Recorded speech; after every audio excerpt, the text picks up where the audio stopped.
Ito ang mainit na balita ngayon. Sa wakas, tila nahimasmasa na si Pangulong Bongbong Marcos sa isyu ng Pilipinas at China sa West Philippine Sea. Ayon kay Pangulong Bongbong Marcos, kailangan na umanong magtatag ng bagong estratehiya ang ating bansa upang tugunan ang agresyon ng China sa West Philippine Sea. Tila hindi umano sapat ang progreso na nakakamtan ng ating bansa upang maibsan ang tensyon sa West Philippine Sea sa kabila ng mga diplomatic efforts. Kaya naman, kailangan na umanong maglabas ng bagong diskarte at estratehiya na hindi pa nagagawa o naplano dati. Dagdag pa ni Pangulong Bongbong Marcos, kung hindi umano madadaan sa maayos at pakiusap ang China, ay mapipilitan ang ating bansa na gumamit ng ibang paraan. Ilalabas na kaya ng ating Pangulo ang bangis ng Tigre ng Norte? Dahil sa pahayag ni Pangulong Bongbong Marcos, ay umani ng papuri ang ating Pangulo mula sa maraming netizens. Ayon pa kay Jan Tinaliga, yan ang hinihintay namin, Mr. President, para tumaas ang moral ng Coast Guard at AAP natin. Masyado nila tayong binubuli. Ayon naman kay Jimmy Mata, yes, yes, yes, go, go, go, President BBM. You are the best. Putulin na ang mga buntot at sungay ng mga yawa na China. Yes, yes, yes, very agree. Different move against CCP China. Dagdag pa ni Herald Halom Valiente, go BBM, do your job on that. The people needs accountability. And you as our president, for good or for worse, should respond to the call and needs to your people, especially our fisher folks having their livelihood on that area. Ano sa palagay mo, kabayan? Pakikinggan kaya ng China ang tila babala ng ating Pangulo? Idagdag mo ang inyong opinyon patungkol sa issue na ito at mag-iwan ng komento sa comment section.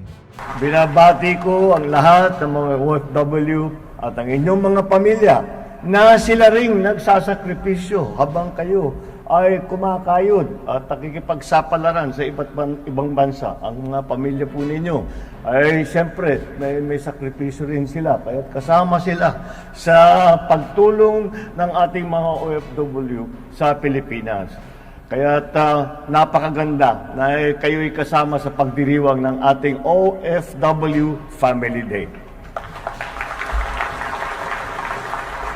Masaya ako na magkasama tayo sa araw na ito upang magsaya at makapaglibang. Lalo na at 5 araw na lang ay Pasko na.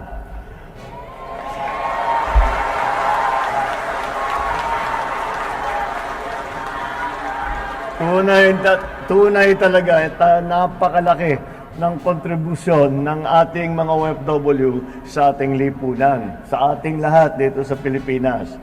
Hindi lamang po remittance ang ating pinag-uusapan at ang pagtulong sa ating ekonomiya. Baon din nila sa kanilang pag-uwi ang mga bagong kasanayan at kaalaman na ibinabahagi sa ating lakas paggawa. Kaya naman po, inaalay namin ang araw na ito bilang parangal at pagpapasalamat sa inyong paghihirap, pagsisipag at inyong sakripisyo.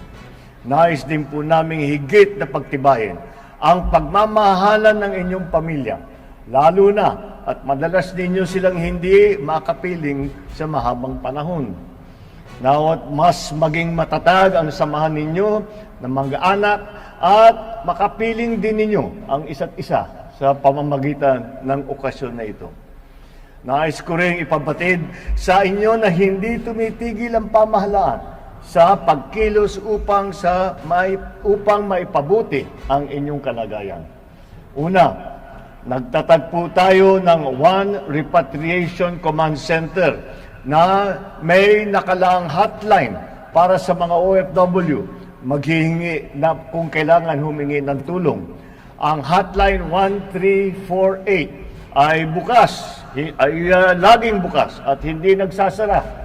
Kahit gabi, 24 hours a day, pitong araw sa isang linggo, 24/7, ito ay nandyan para sa inyo upang makapagbigay ng rescue, repatriation, counseling, legal assistance na sino mang OFW na mangangailangan nito. Pangalawa, patuloy din tayong nagbibigay ng mga serbisyo at programa para sa reintegration ng mga OFW na nagnanais ng umuwi at manatili sa Pilipinas. Ilan sa mga programang ito ay ang Livelihood Development Assistance Program, ang Pinay Balik Hanap Buhay, ang Financial Awareness Seminar, Small Business Management Training, and Enterprise Development Loan Program. Ito po ay pinagsama-sama, nandyan din ang tulong pangkabuhayan sa pag-unlad ng samahang OFW. Ito po ay ginagawa po natin upang dahil nagbabago na po ang mundo. Kaya kailangan para kung kayo ba ay may iwan dito pag nakauwi, kung kayo ba ay may iwan dito sa Pilipinas o nais din yung bumalik pa ulit sa inyong trabaho, ay kailangan makapag-training ng mabuti para tayo handa at makipagsapalaran na nga at kaya natin ang mga bagong mga teknolohiya, ang mga bagong pamamaraan. Kaya't nandyan po ang lahat ng assistance para mabigyan naman natin ang ating mga OFW ng isang magandang pagkakataon upang sila'y makapagsimula muli pagkatapos ng pandemya. Marami din tayong binibigay na suporta sa inyong mga kaanak tulad ng OFW Children's Circle, ang OWA Education and Training Program, and Educational Assistance. Maliban dyan, nagtatag din tayo ng OFW Hospital sa San Fernando, Pampanga upang tugunan ang mga pangangailangang medikal ng ating OFW at kanilang mga mahal sa buhay. Marami pang proyekto ang nakapila. At kahit ang mga kasalukuyang programa ay pagagandahin pa natin, umaasa po akong susulitin ninyo at gagamitin ng wasto ang mga benepisyong ito. Kasabay ng pagkayod ninyo sa ibayong dagat para sa mas magandang buhay ng inyong pamilya, ay ang aming pagsisikap na magpaunlad palalo sa ating bansa upang sa inyong pagbabalik ay makita naman ninyo ang malaking pagbabago dito sa Pilipinas. Layunin natin na ang pangingibang bansa ay hindi lamang dala ng pangangailangan upang maiahon ang pamilya sa kahirapan. Sa bagong Pilipinas, nais natin itong maging isang alternatibo na lamang dahil mas marami ang pagkakataon sa loob ng bansa. Kaya hiling ko na magkaisa tayo na pangangarap at pagpapanday ng isang bansang matatag, maunlad at puno ng oportunidad para sa bawat Pilipino. Para makamit natin ito, hinihikayat ko ang lahat na yakapin ang pagiging isang makabagong Pilipino. Sa ating mga OFW,